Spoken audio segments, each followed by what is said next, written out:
Before I go on, are there any questions? I have a quick question. Sure. So since the official last day of class is the 17th, does that Yep. mean that our like midterm 2 like redo is due the 16th or the 17th? Let's say 17th is fine. That's fine. Yeah. Okay, thank you. Yes, uploading the next homework to Gradescope. Is the next homework due today? Is this a week from when I started assigning problems? Okay, then what I'm gonna do is I'm going to immediately after this class set up a Gradescope thing. Nobody worry, the Gradescope thing will be up until like this evening or maybe even like tonight. So you'll have like a large window today to upload your homework. Sorry about that. I kind of have lost track of things, as you can probably tell.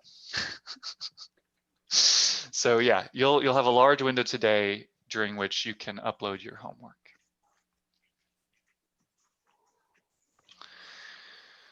Okay. Thank you for your understanding. Any further questions?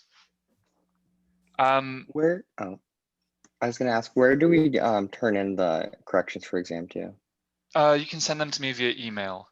Okay, and cool. Once again, as I mentioned, midterm 3 has been canceled. I realized that it was too close to the end of the semester, so I sent out an email with that information. Yeah. Okay. So, are we ready to continue on with our equivalence relation stuff, our relations material?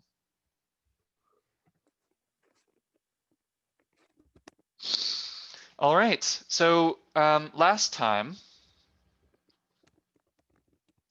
we discussed relations, and we discussed a bunch of operations that we can do on relations. So we discussed, for instance, powers of relations, right? Like R to the N, powers of relations. And separately, we discussed 3 properties that relations can have, right? We discussed reflexivity, right? We discussed, symmetry, and we discussed transitivity. Can someone remind me what these relations look like? What does reflexivity say? So for relations reflexive, for all elements A, in the relation, there exists AA. Yep, A comma A is inside the relation. What is it for symmetry? For symmetry, it's for all A, B, and A, there exists a pair AB such that there also exists that pair BA. So it's not for all A, B, and A that this holds, but rather just for whichever pairs A, B are in there inside the relation. So I don't require A, B to be inside the relation for all pairs for all A comma B.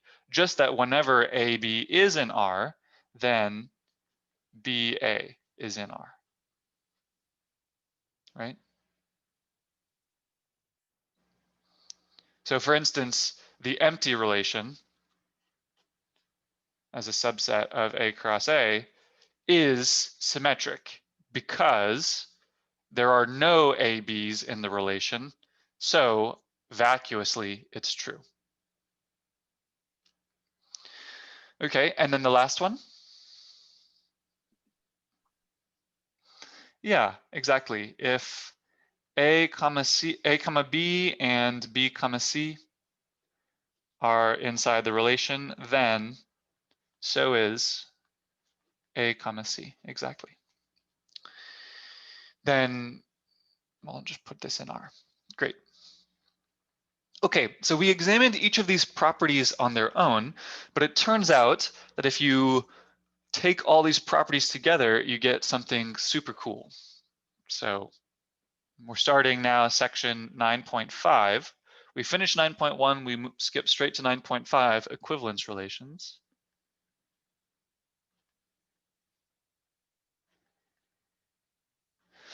And this is the following. Definition. A relation R on A, which remember means a subset of A cross A, is an equivalence relation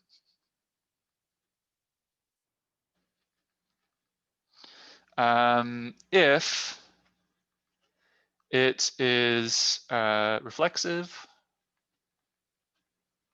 symmetric, and transitive.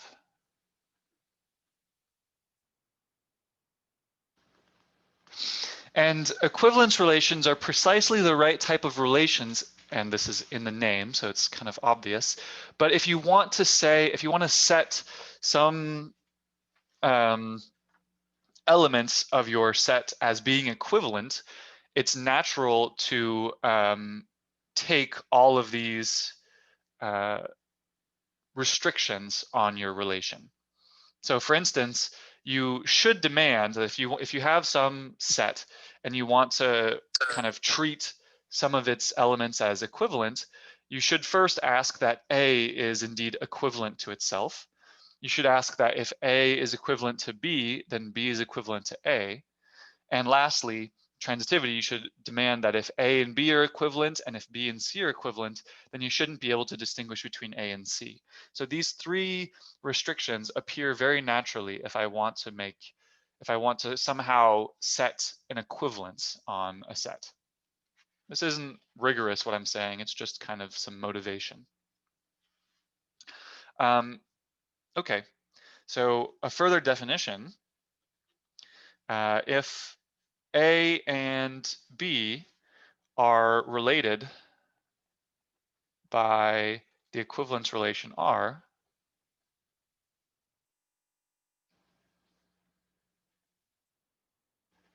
then we write A tilde R B, or if we're only discussing one relation, then we could just write A tilde B. So this means that A and B are equivalent.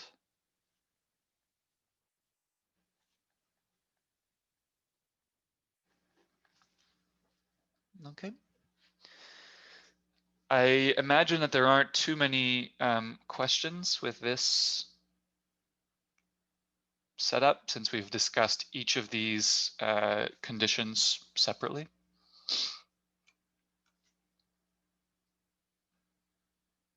Are A and B pairs? A and B are elements here.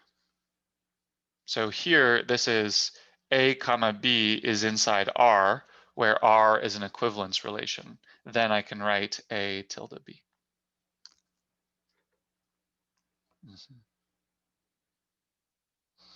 So for example, let's consider the relation on R, which really means a subset of R cross R, such that A comma B is in R, and here I mean the relation, so a relation R on the real numbers, such that A comma B is in R if and only if A minus B is an integer. So what are, first of all, is this an equivalence relation? Can someone kind of talk me through it? For instance, is this relation reflexive?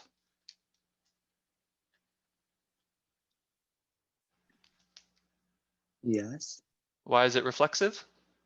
Because any integer minus itself is still going to be an integer. Exactly. A minus A is equal to 0, which is in Z. It doesn't matter what real number you pick. For instance, pi minus pi is equal to 0, so that's in Z. So pi should be related to pi under this. So it's reflexive. Is it symmetric?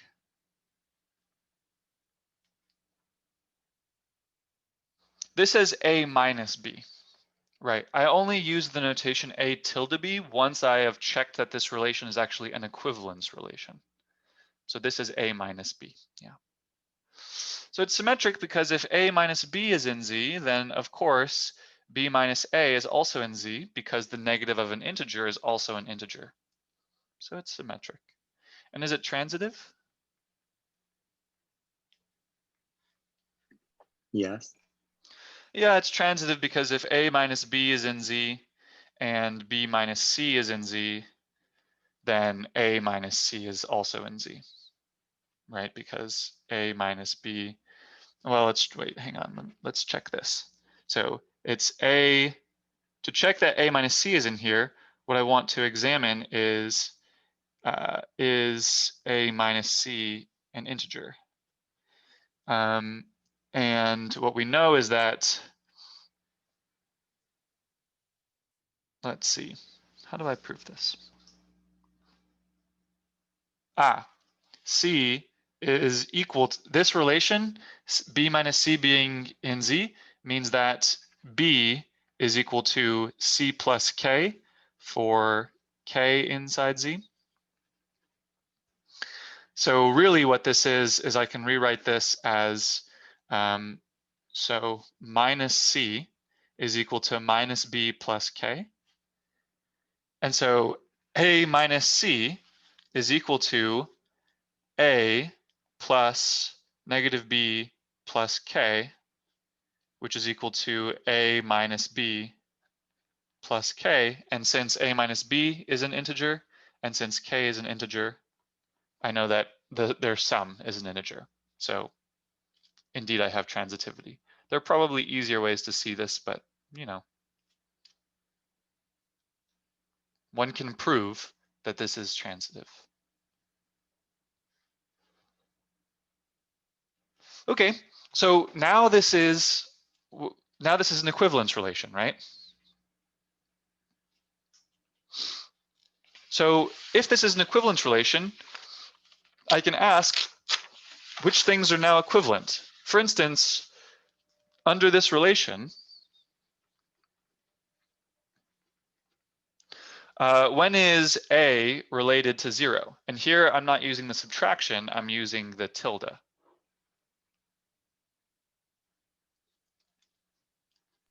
When A is an integer? Yeah, whenever A is an integer.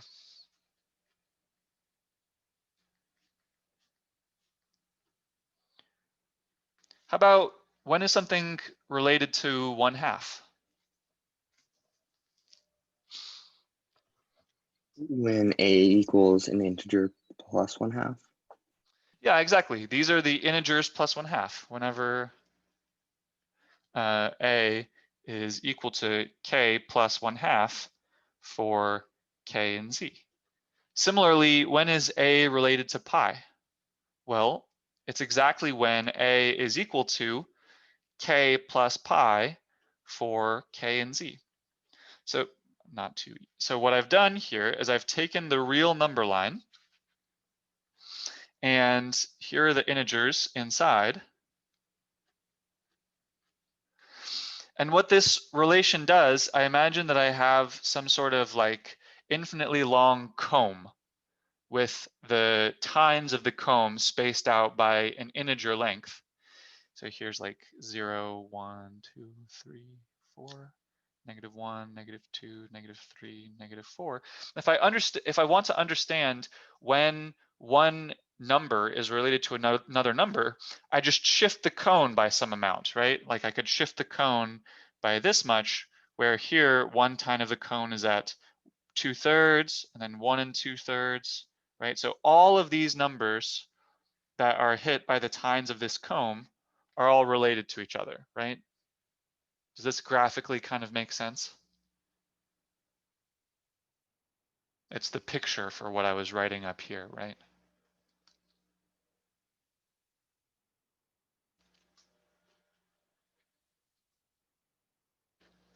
Am I being confusing with this picture?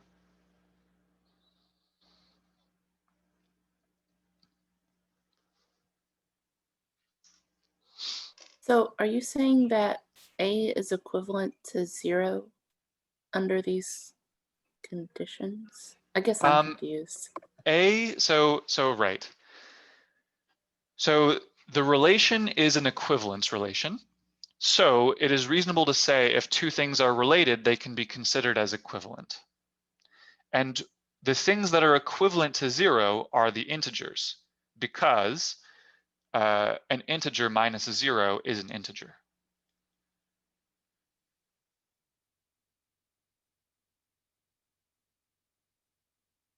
So remember, I'm not saying that the integers are equivalent to 0 in general. What I'm saying is I have found an equivalence relation on the set of real numbers such that a is equivalent to 0 under this equivalence relation. How can I use this equivalence relation once I know two elements are equivalent? So using equivalence relations perhaps is, I don't know how much I'll actually get to say about using equivalence relations. All that I'm doing right now is I'm saying that we have an equivalence relation. It's a good question, but it's just not one that I'll be able to answer. But the notion of equivalence relation comes up very often as you go further in math, so I at least want to introduce it and discuss it.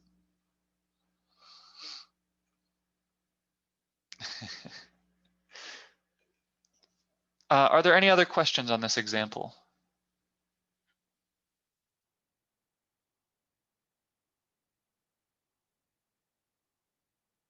This picture is actually really interesting. You can kind of view what this equivalence relation is doing is as taking the real number line and coiling it up into a circle, kind of like this, if I can draw this correctly.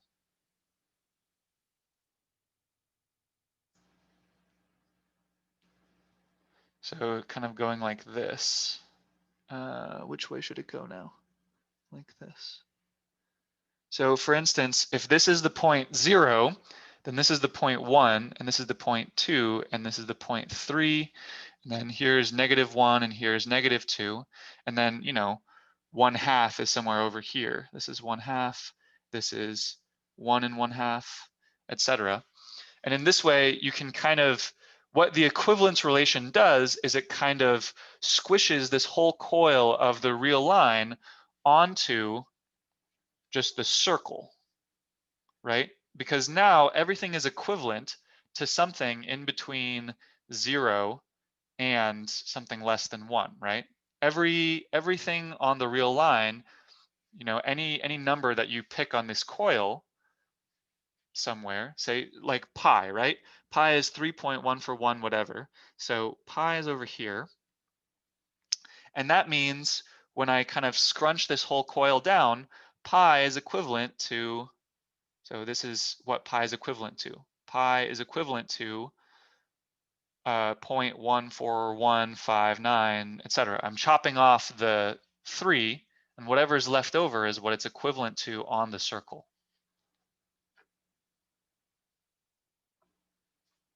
So everything on a vertical line is equivalent. Exactly. That's what this comb was trying to show. That's what this picture shows.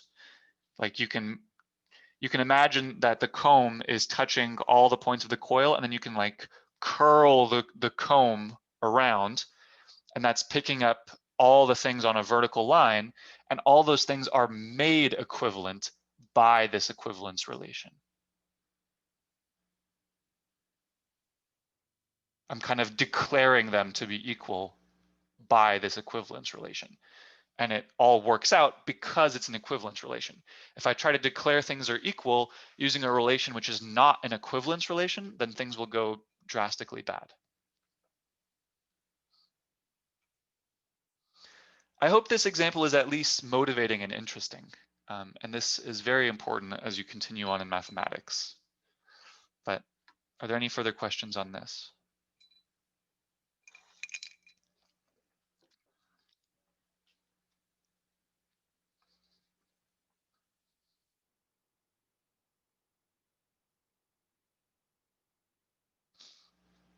No? Okay, let's do another example, one that we're more familiar with. Let's do modular arithmetic. So what I'm going to do is I'm going to say define a relation R on Z such that A comma B is inside the relation if and only if A is congruent to B modulo M. My question is this an equivalence relation?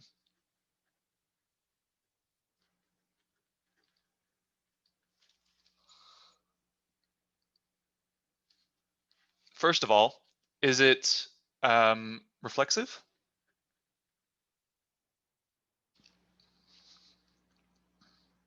Why is it reflexive? What is the definition of being congruent modulo M?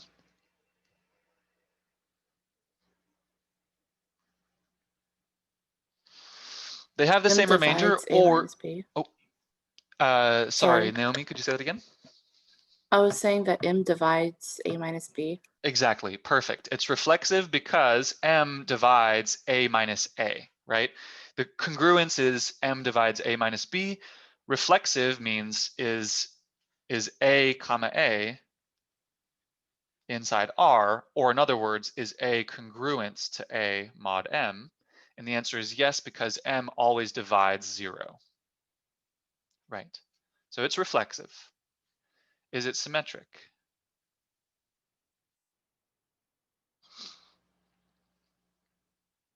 Yeah, it's symmetric because if M divides A minus B, this implies that M divides B minus A.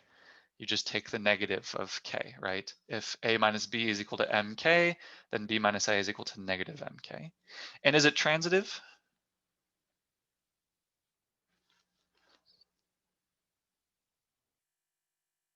Also, yes. If M divides A minus B and M divides B minus C, then M divides A minus C, because this is just equal to A minus B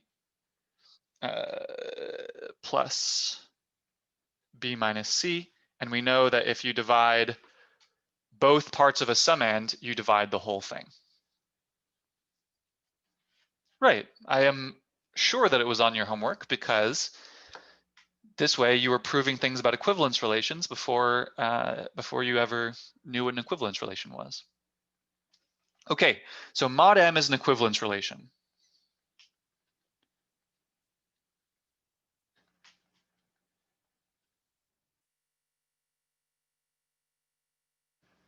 On Z.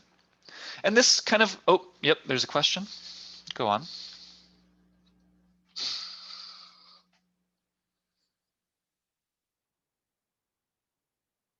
No, so this is the interesting thing, and I'm kind of going to get to this in a moment.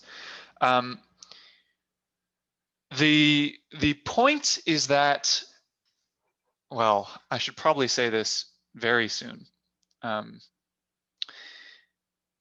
Under an equivalence relation, you only need to work with certain representatives, because essentially what this is saying is I'm setting a whole bunch of things equal to each other, right? So under this equivalence relation, let's say M is equal to 5.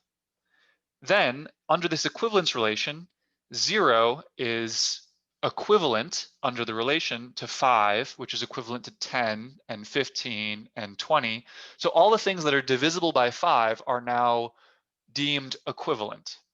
And similarly, all the things with remainder 1 after division by 5, namely 1, 6, 11, 16, all of those things are now equivalent. Similarly, all the things that are congruent to 2 are now deemed equivalent, like 2, 7, 12, etc. And so when we were dealing with modular arithmetic, we said, well, if all these things are equivalent, why don't we just work with the integers 0 through 4? Because everything is equivalent to something in that range.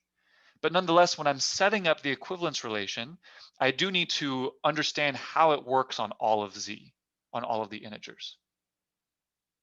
Once I've checked that this is an equivalence relation, then I can make a choice of only choosing to work with, well, representatives. I'll get to this notation in just a moment, but have I at least partially answered your question?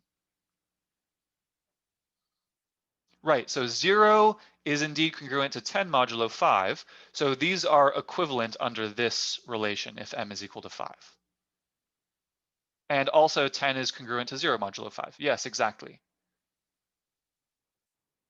So all those things are true. So they're saying that for the purpose of this equivalence relation, those are the same thing.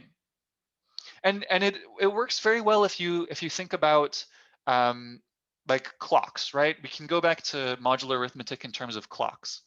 Like the only question that you're asking is, you know, what's going to be happening? Like what time will it be in 100 hours? The answer isn't now plus 100. The answer is going to be whatever representative between 0 and 12, right? So those things are called like nice representatives. It's not that adding 100 is the wrong answer. It's just that you can add 100, but that's equivalent to something in between 0 and 12. And it's that thing that it's equivalent to that is the useful answer. So 24 or 48 or 72, those are all equivalent to 0 or equivalent to 12 under the mod 12 system. And that's just saying you've gone like a full day or whatever.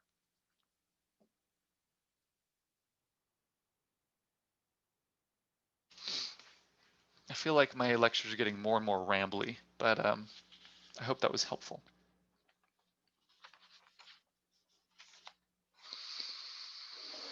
Okay, so now I come to a concept which clarifies this exact question. So definition.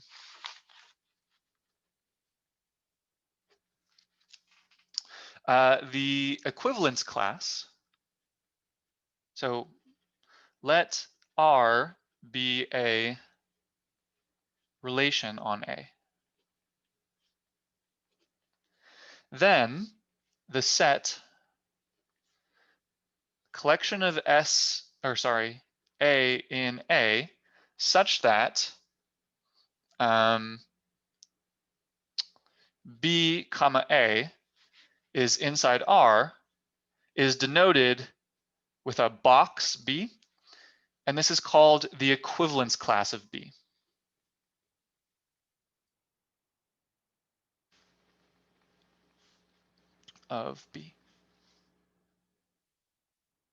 By the way, are things blurry? I feel like I need to focus this again. Come on. What's that symbol? It says blank is an element of A. Where? In the set definition. Oh, this is A. Oh. This is an A. A is an element of A such that B comma A is inside the relation. This set, which I will also write as box of B, is called the equivalence class of B. Is that okay?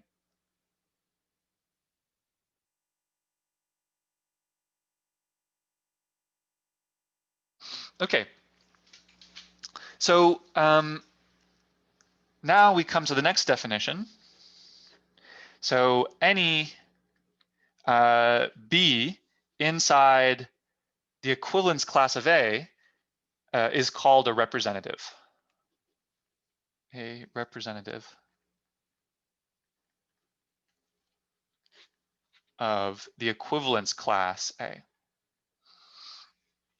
Okay, so now let's do an example.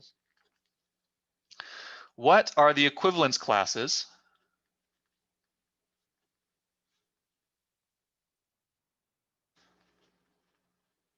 mod 5 on Z? Okay, so we're trying to find the set of all integers which are equivalent under the mod 5 relation to 0 or to any given number. It says my internet connection's unstable. Are we doing okay with this? I hope my internet doesn't go out like that one day. It was a little laggy. Okay, hopefully it's better. Okay, so let's do this. Let's find the equivalence class of 0. By definition, what are the things that are equivalent to 0 mod 5?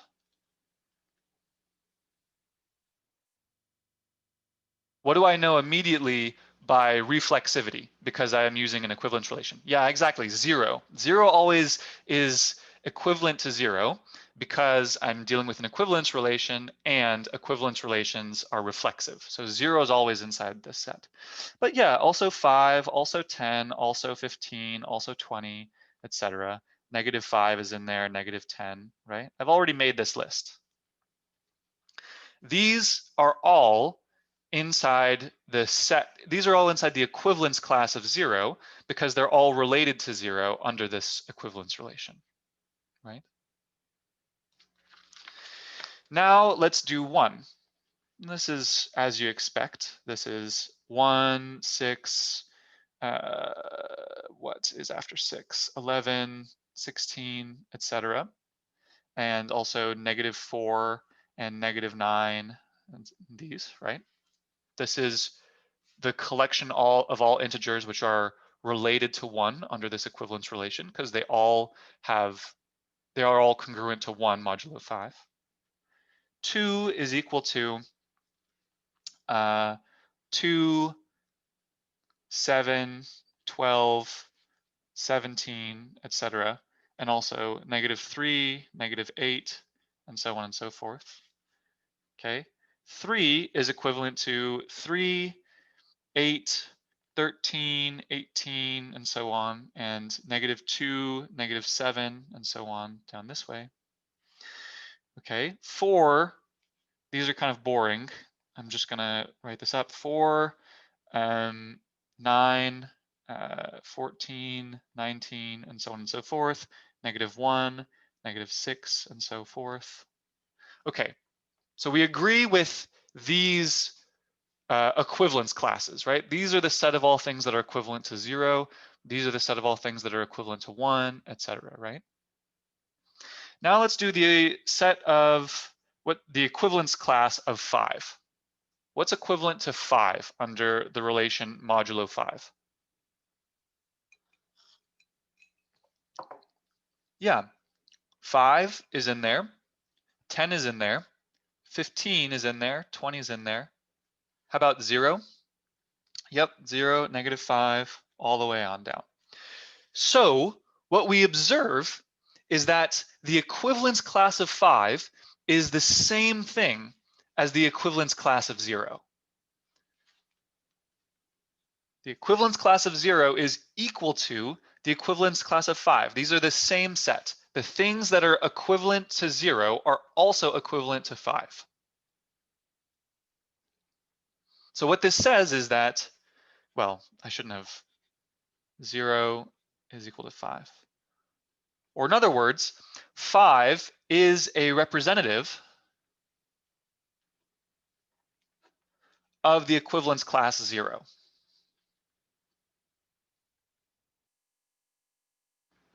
Or of the equivalence class 125, or of the equivalence class -15. All of these are the same set, right? Every equivalence class, which is the equivalence class of a number that's divisible by 5, will be the same as the 0 equivalence class, or the same as the 5 equivalence class. These are all the same. Does that mean that the combined classes of 0 through 4 list out all possible integers? Exactly. So the numbers 0, 1, 2, 3, and 4 form a nice set of representatives of all of the possible equivalence classes. All of the possible equivalence classes are already listed here, and 0, 1, 2, 3, 4 are a nice set of representatives. But of course, a different set of representatives would have been 125, 1, -3, -7, and 19, right? I could have also listed off these equivalence classes in this way.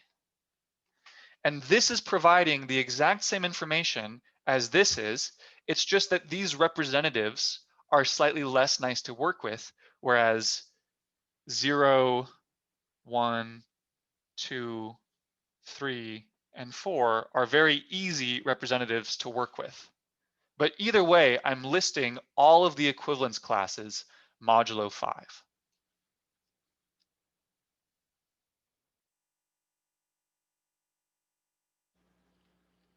Does this make sense?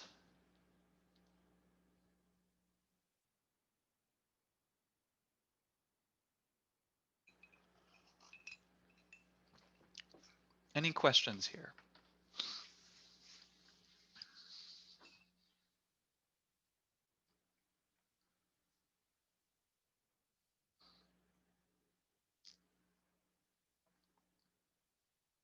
So with this in mind, with this picture described, remember when we defined addition and multiplication in the mod way, that is plus m and dot m, and we were kind of wondering what the meaning of these extra symbols were and what was going on here? Really what we were doing is these are addition and multiplication on the set of equivalence classes.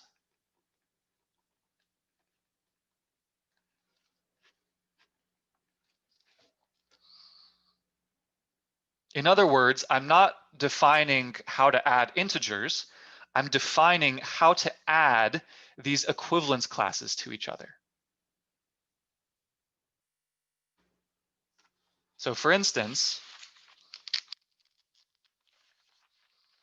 the rule is that, for instance, if I add, so this is addition modulo 5, what I'm defining is a way to add equivalence classes together. So if I add 2 to the equivalence class of 4, this is equal to the equivalence class of 6, but what is another name for the equivalence class of 6?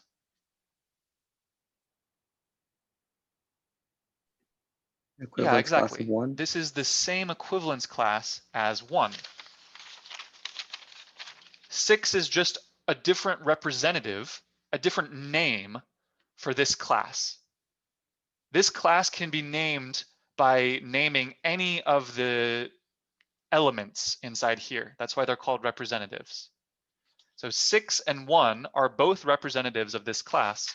So this is a correct addition on the level of equivalence classes.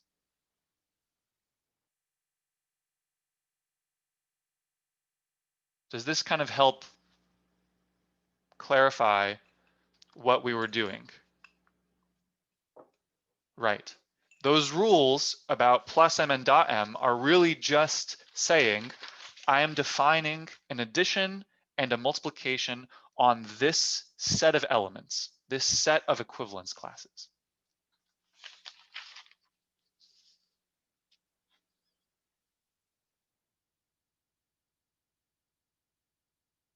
Any questions here?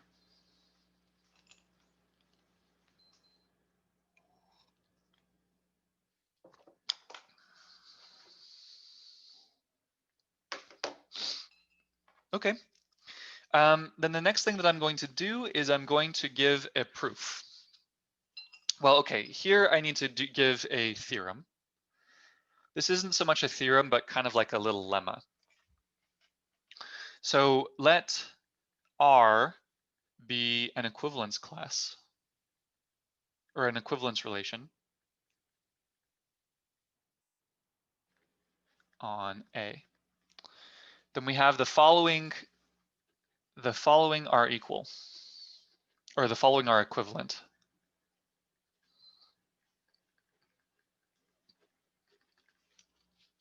First is that A comma B is in R. This should be equivalent to the class of A being equal to the class of B, the equivalence classes, and 3, that the intersection of the equivalence class of A and the equivalence class of B is not empty. These 3 things are equivalent. What's my strategy for proving when I am trying to show that several statements are equivalent?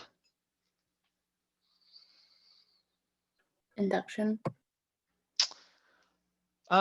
Here, I don't think I want to use induction because I'm not proving a statement for all integers or all positive integers. I think, yeah, I'm going to prove a loop. So I'm going to show one, or I implies I, and I'm going to show I implies I, and then I'm going to show that this implies I. So in other words, these statements form a loop, and if you start at any point, you can get to any other point on the loop.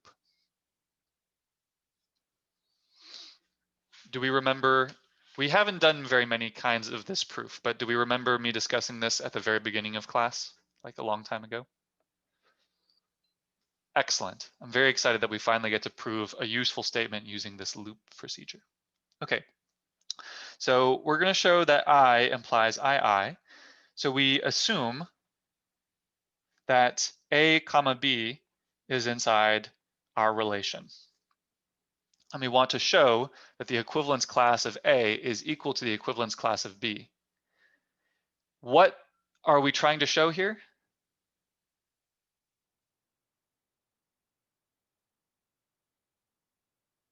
The equivalence class of A is a set, and the equivalence class of B is a set. How do I show an equality of sets? By comparing their elements. We will show a double inclusion. We prove an equality of sets by a double inclusion. We will show that A is a subset of B, and B, or the equivalence class of B is a subset of the equivalence class of A, so A is equal to B. Okay, let's start with the equivalence class of A being a subset of B. So let, say, S be an element of the equivalence class of A. What does this mean?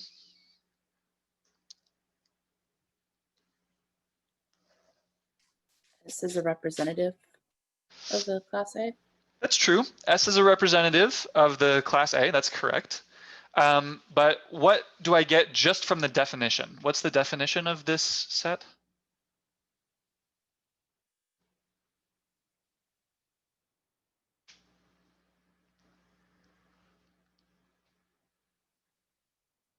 It should be something about some tuple being inside the relation.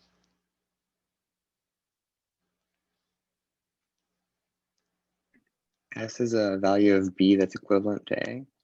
Right, so what we have is exactly what Yutong wrote. So A comma S is inside R. This is the definition of what it means for S to be inside the equivalence class of A. It means A comma S is in R. We also have AB is in R. So by symmetry, because R is an equivalence relation, we have B comma A is inside R. And now I have B comma A inside R and A comma S is inside R. So what do I get?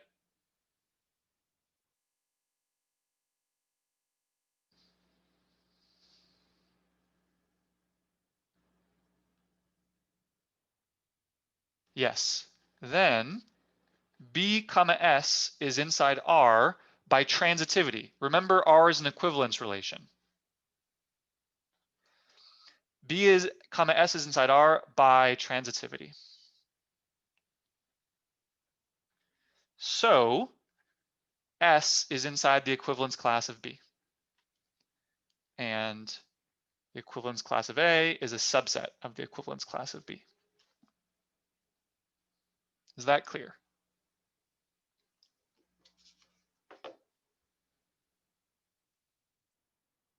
The other direction is the same, so I won't prove the other direction. That is, I won't show that B is a subset of A because it's the exact same argument.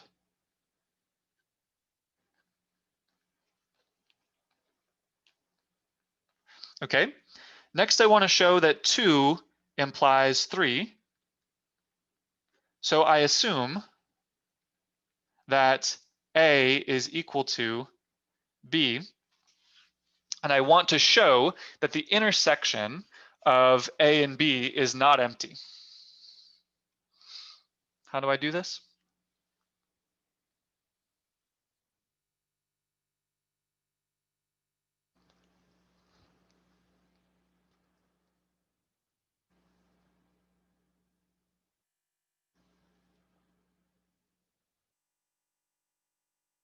If 2 sets are equal, what do I need to do to show that their intersection is not empty?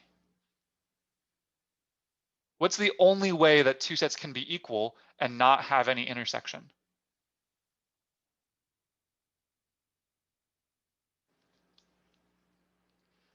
All we need to show is that they're not the empty set. Exactly. If A is equal to B, all I need to show is that A is not the empty set, and as long as A is not the empty set, then A will be inside both because they're equal. So why is A not the empty set? Why is the equivalence class of A not the empty set?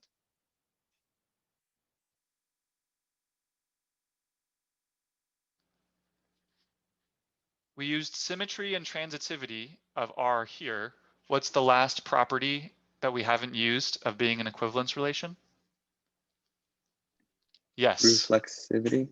By reflexivity,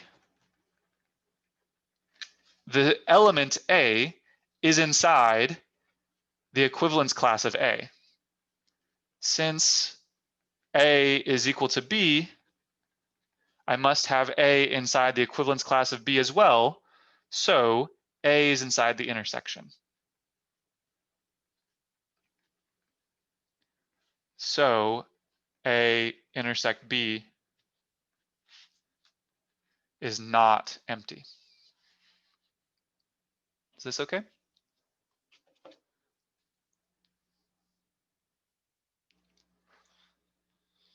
Okay, let's do the last one. 3 implies 1, so I assume that A intersect B is not the empty set. So there exists S inside A, the equivalence class of A, and S inside the equivalence class of B. So what do I get? I get A comma S is inside the relation, and B comma S is inside the relation. Now by symmetry and transitivity,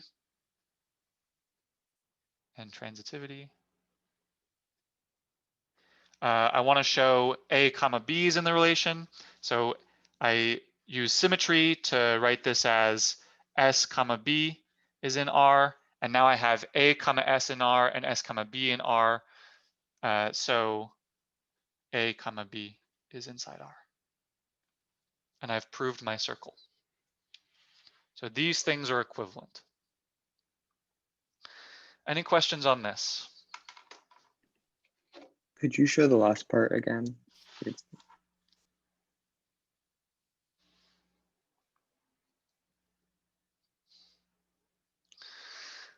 Okay, I know it's 10:10, but I'm going to write one more statement that I'll discuss next time, okay? So here's a definition.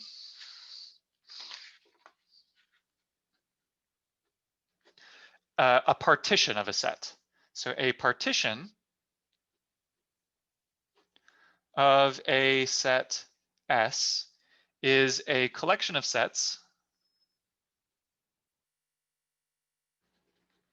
AI such that the union over all I of the AI is equal to S. So the union of these subsets is equal to S. AI is not equal to the empty set for all I, and AI intersect AJ is equal to the empty set for all I not equal to J. So the picture here is I have some set S And a partition is a bunch of non-intersecting subsets. So AI, AJ, AB, AC, AL. It could, here I only have finitely many sets. There could be infinitely many. But the point is, a partition looks like this. The union of them equals the whole set. They don't intersect, and none of them are empty. And the theorem is that an equivalence class, or sorry, an equivalence relation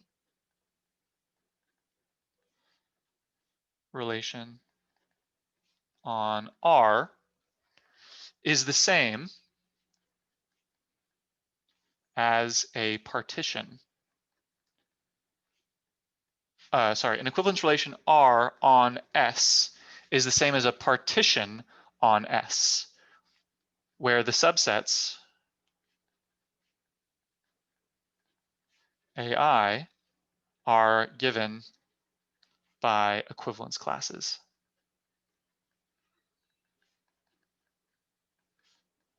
A as a subset of S. So what I'm getting at next time, and I don't have any time more since I'm already 2 minutes over, but I want to show you, the last thing that I'll do for equivalence relations is show you how an equivalence relation is the same information as a partition on the set. Okay, I've kept you over, so I hope you all have a good Monday and a good last week of class. Last full week of class.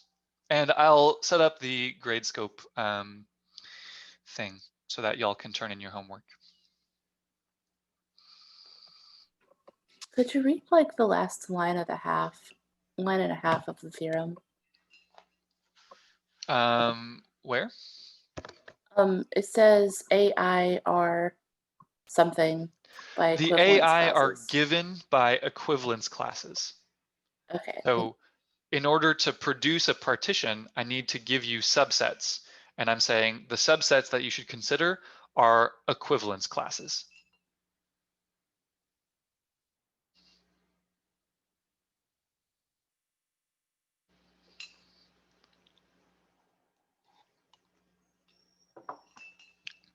Ah, okay, cool.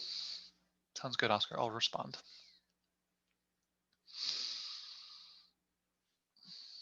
Also, I have office hours today starting in 15 minutes. So, yep.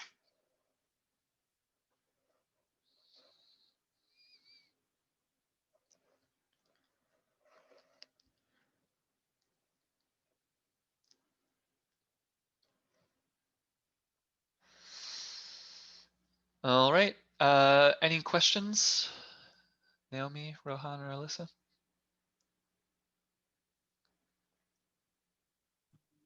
I think I'm good. Cool. All right. Thank you. Mm-hmm.